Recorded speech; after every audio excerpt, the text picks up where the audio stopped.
Talkshow hari ini. Kansela Gracia, hari ini kita kedatangan tamu dari Polsek Sukun ya. Seharusnya ini Pak Kapolseknya yang datang ke studio Sola Gracia FM karena ada keperluan yang tidak bisa tunda gitu. Kansela Gracia, hari ini kita kedatangan dari teman-teman Sabara. Ada Ibtu Endik yang sudah hadir di studio Sola Gracia FM. Selamat pagi. Selamat pagi, Mas. Apa kabar, Pak? Alhamdulillah baik-baik ya.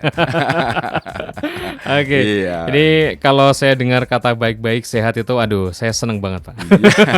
Karena kondisinya seperti Iya, ini betul, gitu ya. Situasi dan kondisi yang Situasi dan kondisi seperti ini. Iya. Nah, ini gimana untuk di wilayah Sukun sendiri, Pak, untuk keamanan gitu ya? Karena kan mengingat hari ini temanya tentang 3C gitu ya. Iya. Curat, curas, dan juga curanmor. Nah, ini akhir-akhir ini seperti apa, Pak? Ya. Kondisinya, lingkungan Sukun.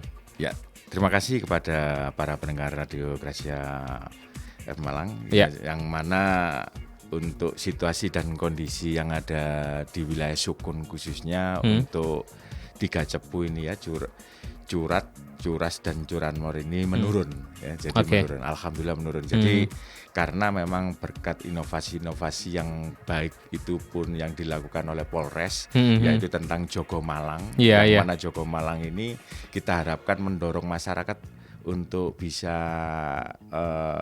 mendownload itu ya, mendownload Jogo Malang sehingga terjadi apapun juga dia langsung pencet panic button-nya sehingga di sana tahu kita. Nah, itu penanganan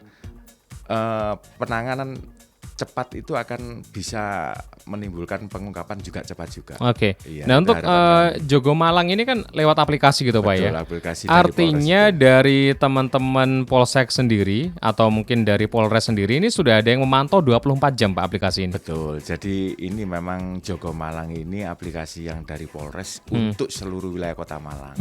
Sehingga nanti dikendalikan oleh Polres apabila terjadi sesuatu hal itu kita langsung bisa tahu. Oh, ini wilayah sini. Nanti melalui HT akan diteriakin mana polisi yang terdekat di sana.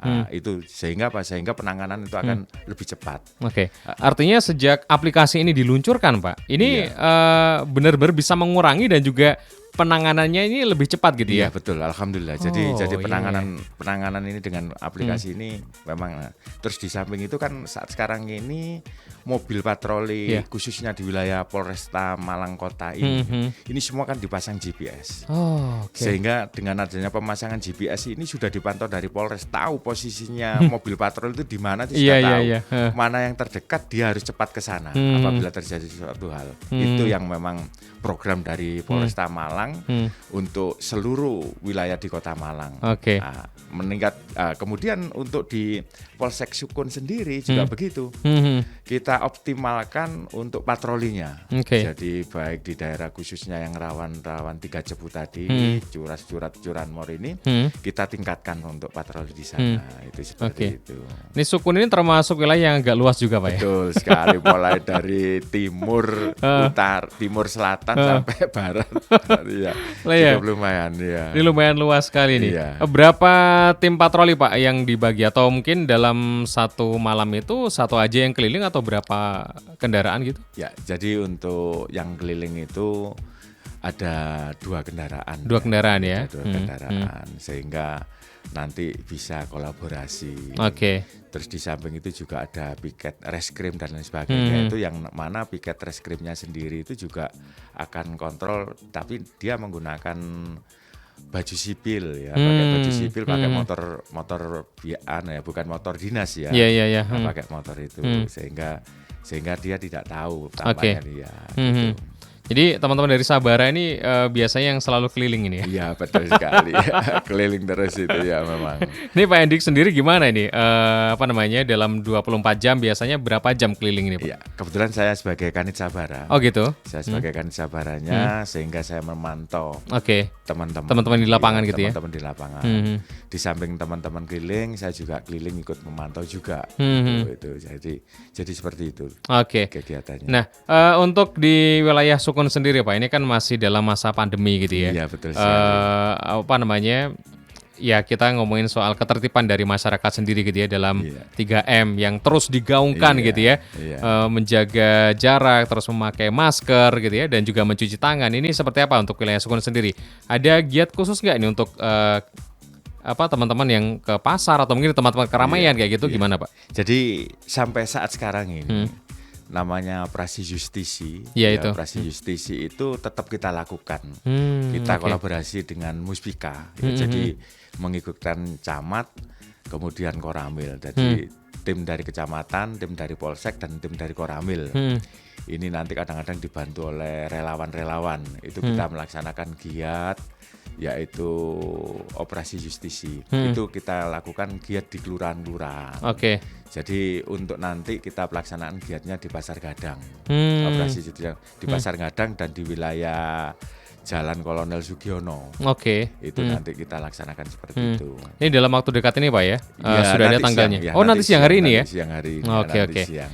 Nah untuk pasar pagi Pak, ini gimana? Yang biasanya jam 3, jam 4 ini sudah rame nih. Iya. Ini tetap ada yang penjagaan di wilayah tersebut atau gimana? Memang untuk ini memang kekurangan anggota kan di situ ya. Jadi kekurangan anggota. Jadi anggota ini diplotkan di Pasar Gadang itu mulai jam 8 hingga sampai jam 8 malam saja. Jam 8 pagi, jam 8 malam. Tiap hari dia. Tiap hari. Jadi tiap hari dia di sana jam 8 pagi sampai jam 8 malam. Dan itu memang tidak bosan-bosan kan. Kebetulan saya dulu juga pernah padal di sana ya. Memang menghimbau masyarakat yang memang SDM-nya agak di tengah-tengah gitu ya. Itu agak kerepotan juga ya memang diberitahu. Ya memang kita harus sabar dan kita harus jueh. Betul Pak. Katanya orang Jawa itu harus jueh. Iya betul. Kalau kita nggak jueh ya itu tadi. Karena kan juga teman-teman dari kepolisian di wilayah lain gitu ya, pernah saya tanya juga karena mereka ini ya gimana ya, kita tuh harus benar-benar sabar juga ini menghadapi masyarakat yang seperti ini gitu. Betul sekali ya. Terus bawa masker juga nggak Pak untuk mereka yang mungkin lupa membawa, dibagiin kayak gitu? Ya kalau kita pada waktu justisi kita kasih. Jadi pada waktu kita justisi itu kita bagiin. Jadi pada waktu kita justisi mereka yang nggak bawa masker kita kasih itu, kita kasih maskernya gitu. Jadi tetap ya tidak serta-merta, ini harus nyanyi Pancasila gitu. Ini saya mau tanyakan ini Pak, ini kan ada kasus kebakaran ya beberapa hari terakhir di wilayah Sukun Pak ya. Ini ada yang kabarnya disambar petir, ada yang ini karena konsleting listrik gitu ya. Ini di musim hujan seperti masih ada kebakaran juga Pak. Jadi begini Mas. Permasalahan kebakaran ini bisa saja terjadi baik biarpun musim hujan. Yang jelas kalau kita tidak hati-hati di rumah, misalkan pada waktu musim hujan deras, bisa saja kita lihat TV dan lain sebagainya kan itu kan memancing memancing itu juga bisa. Terus kemudian juga bisa korsleting tentang listriknya juga bisa. Ini memang bisa saja terjadi biarpun musim hujan. Namun kalau dengan adanya musim hujan ini insya Allah mungkin untuk penanganannya karena juga didorong ada hujan. Nah itu lebih, tapi kalau pas pada waktu kebakarannya tidak pas waktu hujan ya memang ini yang itu bisa merantak kemana-mana seperti itu ya. Imbauannya untuk masyarakat sendiri seperti apa Pak untuk antisipasi lah ya supaya masyarakat ini juga pandai-pandai melihat kondisi perkabelan di rumahnya atau gimana sekali, gitu. Jadi pada waktu musim hujan ini saya mengimbau kepada masyarakat semuanya, apalagi musim petir ya. Kalau sudah musim petir itu ya segala barang elektronik ini hendaknya dimatikan. Segala barang elektronik hendaknya dimatikan. Terus kemudian kalau bisa itu kabel-kabel ini dicek kembali. Barangkali ada kabel yang kulitnya sudah terkelupas karena digigit oleh serangga ataupun tikus ya. Tikus mungkin ya. Jadi itu yang bisa terjadi korsleting pada listrik yang ada di rumah kita masing-masing. Untuk itu saya sangat mengimbau sekali benar-benar waspada. Kemudian apabila kelihatan bau gosong dan apa segala, yang ada dekat rumah itu dilihat. Oke. Ini baunya bau apa? Kan biasanya itu kalau ada kebakaran itu pasti ada bau terlebih dulu. Bau apa? Kok bau kabel lah? Ini yang perlu dicurigai ya. Iya. Ya itu yang harus kita curigai kalau di dalam rumah ada bau-bau yang tidak sewajarnya. Biasanya bau kabel itu khas banget Pak ya. Betul sekali. Iya. Ini Kansel Agresi yang memang terjadi beberapa waktu lalu ya. Ini terdengar suara petir yang begitu menggelegar gitu ya. Dan diduga ini menyambar rumah kontrakan di wilayah Sukun ini Pak ya. Ya. Oke, jadi di Jalan Peltu Suyono, Gang Dahlia nomor 12A. Peltu Sujono. Peltu Sujono ya. Iya. Peltu Sujono. Ini Kelurahan Cipto Mulyo, Kecamatan Sukun ya. Iya, betul sekali. Ini ada rumah warga yang tersambar petir Kansel Agresi. Ini tidak sampai membakar seluruh rumah Pak ya? Iya, tidak itu ya. Oke. Ini hanya sebagian saja kerusakan Kansel Agresi. Jadi hati-hati banget. Ini biasanya yang memicu itu ya orang yang mendengarkan radio. Bukan hanya yang penting kalau dia menghidupkan Elektronik, Pak ya? Menghidupkan elektronik itu memang agak Riskan.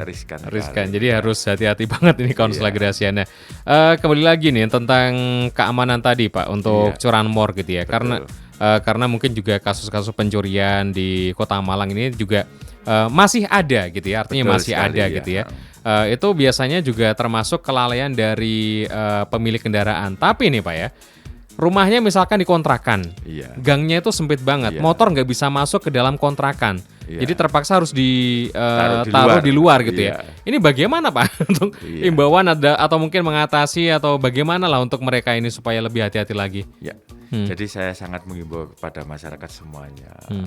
Kalau kita itu motor aja sudah tidak bisa masuk ke rumah ya, lebih baiknya ya amankan motor itu dulu, baik itu di rumah tetangganya, ya, di rumah tetangganya. Jangan hanya di parkiran di luar mungkin di ya. luar. Jangan sampai di parkir yang tidak ada yang jaga. Nah, ini yang membuat sangat riskan ya. Jadi kebiasaan masyarakat itu, nggak mungkin gang sempit aja siapa. Tapi jangan seperti itu. Karena apa? Karena namanya seorang pencuri, orang itu kalau mau berbuat jahat itu mempunyai niat. Ya, N ketemu K, terjadilah suatu peristiwa kejahatan. Jadi ada niat, kemudian dia punya kesempatan. Kesempatannya apa? Loh, kok ada motor pating geletak ya, motor diparkir sembarangan, nggak ada orang. Ini kan memancing mereka. Dia kadang-kadangnya orang nggak punya niat tapi dipancing-pancing kok ada motor bagus, nggak ada orangnya. Ini yang mancing-mancing seperti itulah akhirnya bisa timbul niatnya, terus kemudian ada kesempatan terjadilah suatu kejadian pencurian itu. Ini pengungkapannya dari teman-teman kepolisian sendiri kalau tidak ada CCTV misalnya gitu ya, agak kesulitan juga Pak ya? Iya memang benar. Jadi kalau nggak ada CCTV itu kita kesulitan. Kalau ada CCTV itu kan sudah kelihatan wajah orangnya. Kita sebar gitu aja. Minimal ciri-cirinya. Iya, ciri-ciri khasnya orang ini kan pasti orang akan memberikan info. Ya kalau sudah ada CCTV. Makanya harapan kami masyarakat ini kalau bisa ya di gang-gang itu dipasang CCTV. Kalau bisa minimal pemilik kos lah ya Pak ya. Iya. Pemilik kontrakan gitu ya. Pemilik kontrakan. Nah terkadang memang ya kita tahu sendiri ya padatnya di wilayah kota sendiri gitu Pak ya. Sekali. Terkadang motor ini ya kalau bahasa kita sih sak gledek gitu Pak. Iya.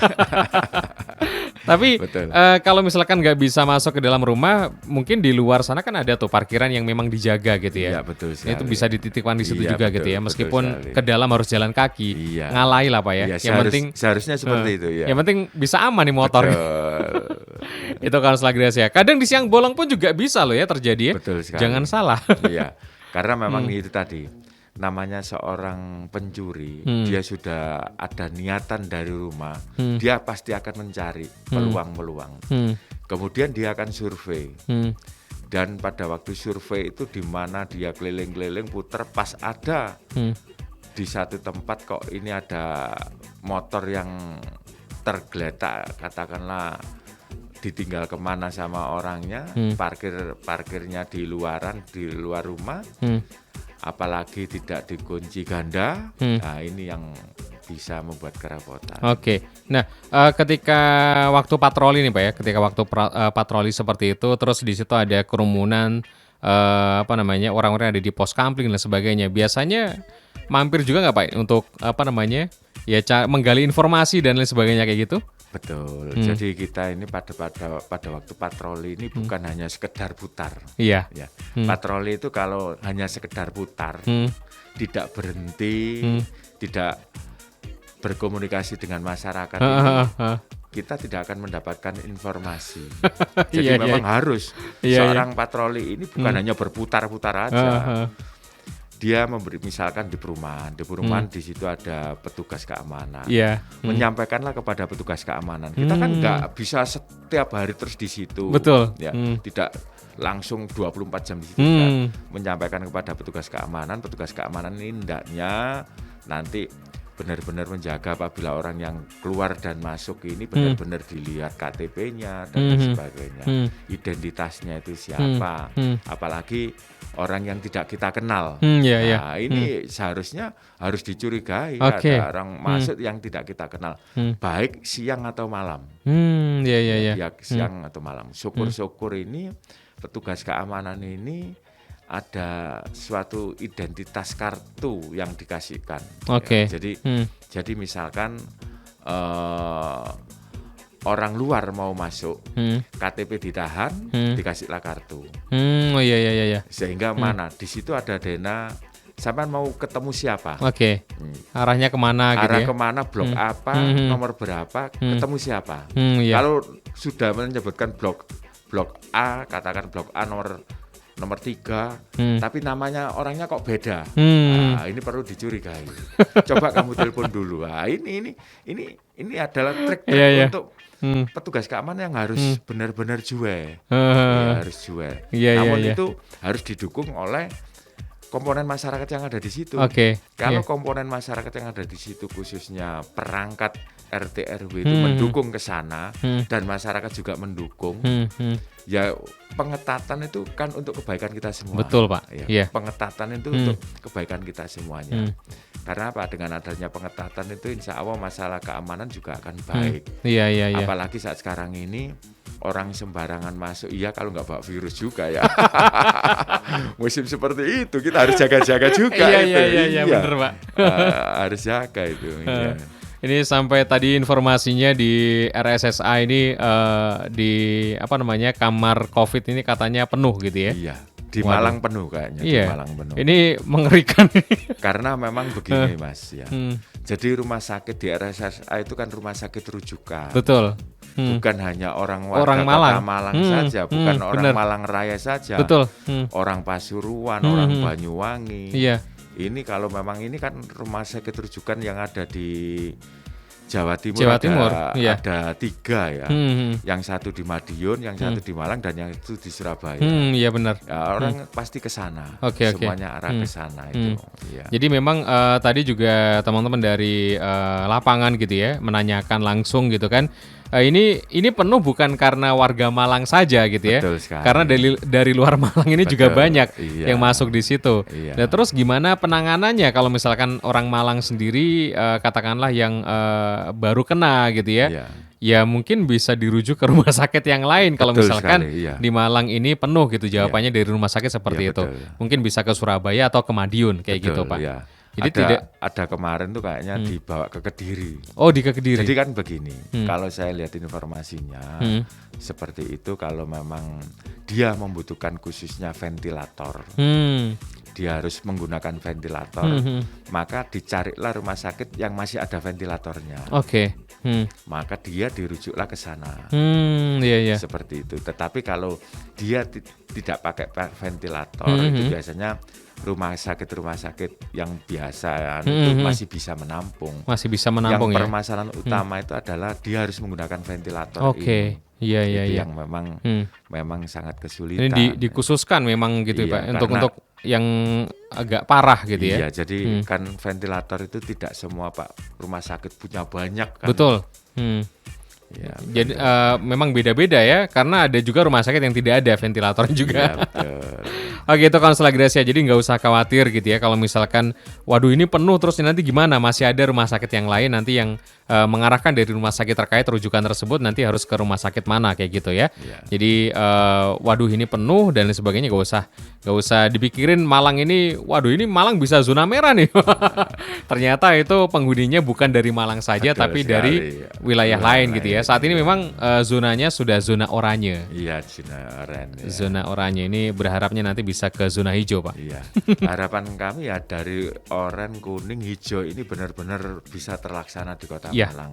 iya. Yang terpenting semua masyarakat menyadari, semua masyarakat menyadari bahwa misalkan kayak restoran, warung dan lain sebagainya benar-benar menyediakan tempat cuci tangan, terus kemudian benar-benar jaraknya pengunjung itu harus ada.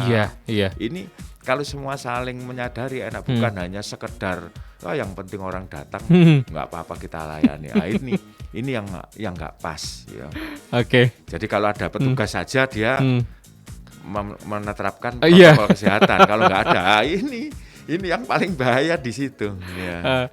Jadi biasanya yang sering abai ini teman-teman yang punya warung kopi ya, kadang Iya, Pak, kadang. betul. Ini terkadang Bisa masih saja. banyak yang ditemui seperti itu. Bisa saja. Tapi seperti imbauan itu. terus Pak ya, Betul, ketika waktu patroli Pak ya. Iya, jadi kita tidak bosan-bosannya ya, selalu mengimbau kepada masyarakat yang berkerumun, ya.